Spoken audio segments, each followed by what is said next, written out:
Alors, je m'appelle Andrea, j'ai 20 ans, je suis en 3e année de psychologie à Montpellier, à l'université Paul Valéry.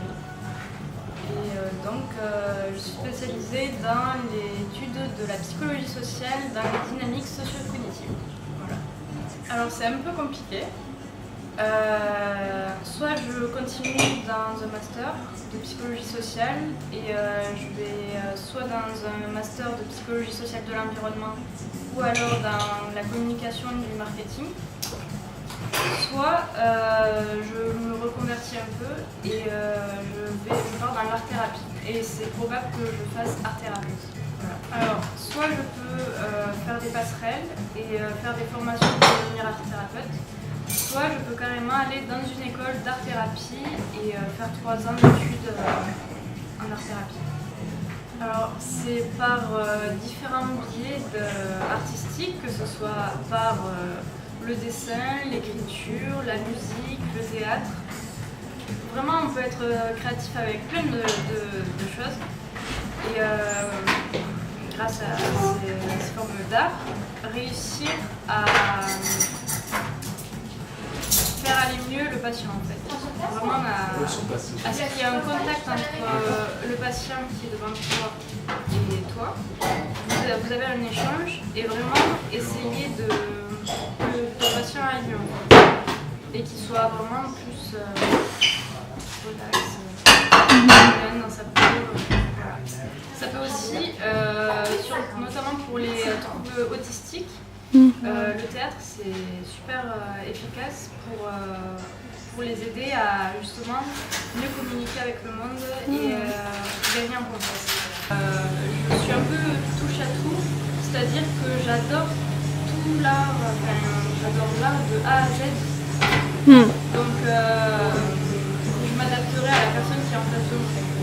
Je sais que j'adore dessiner, mais ça ne va pas m'empêcher de sculpter, parce que j'adore sculpter aussi, mais de sculpter ou de faire des ateliers d'écriture ou de mettre en scène des pièces pour que chaque personne se complète dans son rôle ou vraiment puisse se libérer artistiquement parlant. Je connais personne qui est art-thérapeute. Après, je suis déjà dans des associations, je sais que c'était vraiment un centre d'expression artistique. Je ne suis pas allée sur Montpellier, mais j'ai pris contact avec. Après, comment j'ai découvert, alors là, je ne sais plus du tout. Ouais. Je pense que c'est en sortant sur internet. J'ai entendu parler de ça parce que j'adore l'art et je voulais faire une école d'art à la base. Et comme je suis partie en psychologie, je voulais vraiment allier ma passion, donc ce côté créatif, avec la psychologie.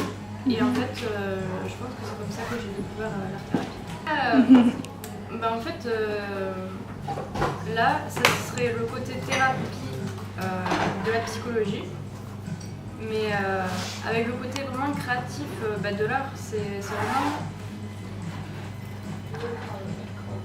une approche différente avec le patient dans le sens où vraiment ça sera vraiment plus créatif, ce sera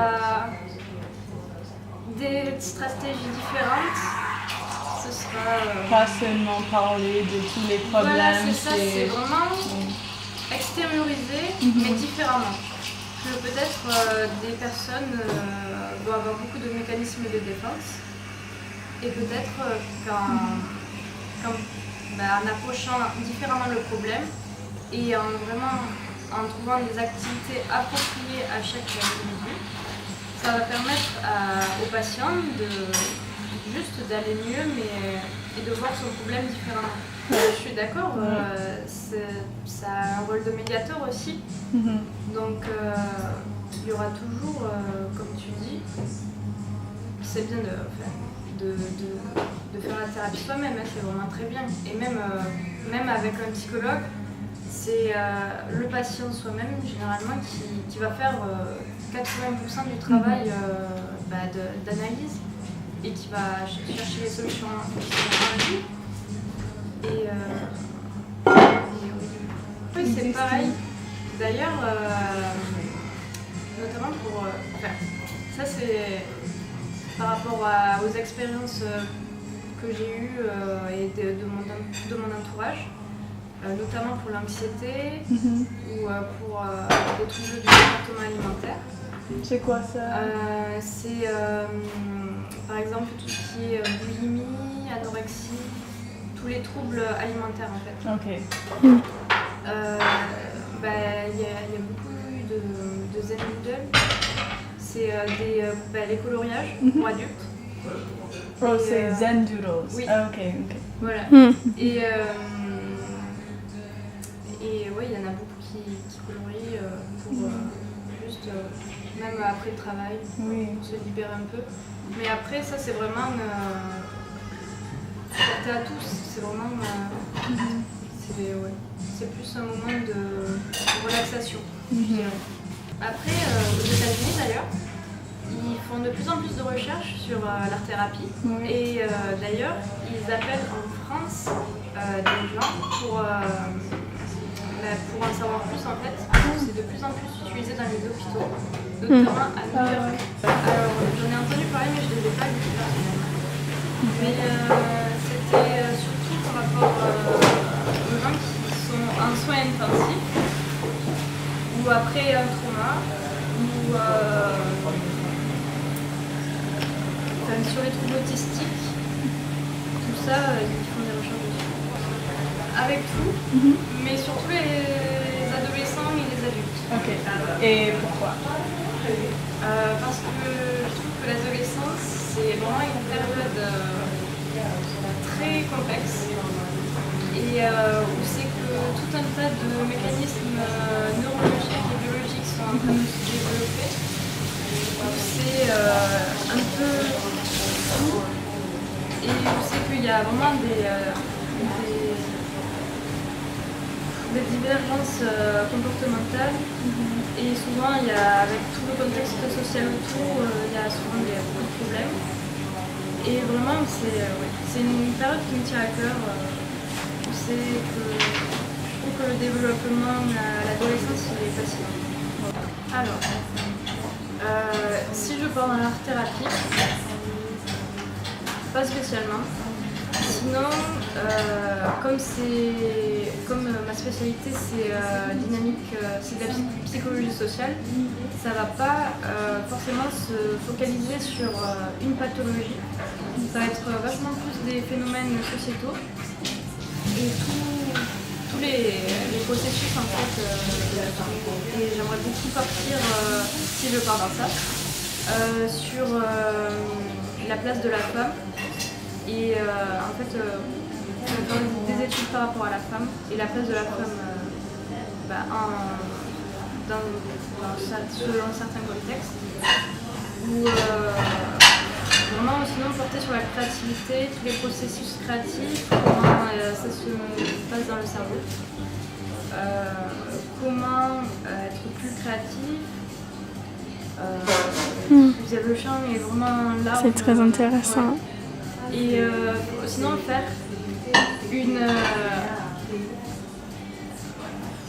le parallèle entre la prise de décision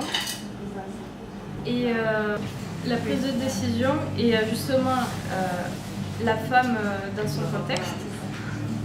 Avec ma meilleure amie, on est très créative et on a beaucoup dessiné. Et c'est surtout avec ma grande sœur qui a fait une école d'art, avec qui depuis que je suis petite, on fait des dessins, on fait des créations, des sculptures, on fait de l'argile. Après, personnellement, j'adore faire de la photo aussi, donc je fais mes petites expériences photographe à côté. Mais j'adore dessiner, l'illustration. Vraiment, c'est à travers mes proches surtout que j'ai pu développer mon sens artistique, surtout avec moi-même. Aussi parce que c'est important. Pas forcément, mais c'est juste, je pars du fait que j'adore créer. Donc je veux vraiment partager, et ça me fait du bien. C'est comme le sport, ça défoule, ça... Et l'art c'est pareil pour moi, donc j'ai vraiment envie de partager ça avec des gens parce que j'adore l'humain, même s'il peut être vraiment immonde. Oui. Et j'adore l'humain et j'adore l'art. Et juste combiner les deux, partager ça avec des gens, ça me ferait plaisir. Oui. Et ça me ferait plaisir si ça aide des gens aussi. Oui et non. Mon père, quand ils étaient jeunes, mes parents, avant ma naissance, je pense qu'ils étaient créatifs. Mon père, il était pâtissier avant. Et donc il faisait des gâteaux. Mais ça, c'était avant ma naissance. Mais ma soeur, elle a toujours été créative. On a toujours été un peu sur la lune avec... j'ai 2 sœurs. J'en ai une qui n'est pas du tout créative, qui est très pragmatique. Et donc, c'est vraiment... Avec ma soeur et moi, on est vraiment très créatifs. Après, ma mère, quand j'étais petite, elle peignait un peu, mais... Alors, j'adore... Alors, je ne suis pas une artiste reconnue ou quoi. C'est une illustratrice qui est sur Instagram. Oui, oui. Qui s'appelle Ekala, Heikla. Et elle fait des illustrations super belles. C'est paisible, c'est trop bien. Après, plus connu, j'adore Kisarine. De l'autre côté, je pense que vous aurez un plus de artiste place pour la urbain, poussette. mais vraiment Vous ne gênerez pas, il n'y a pas de critique de la société à travers ses œuvres. Et c'est top ce qu'il fait. Oh, c'est Merci beaucoup.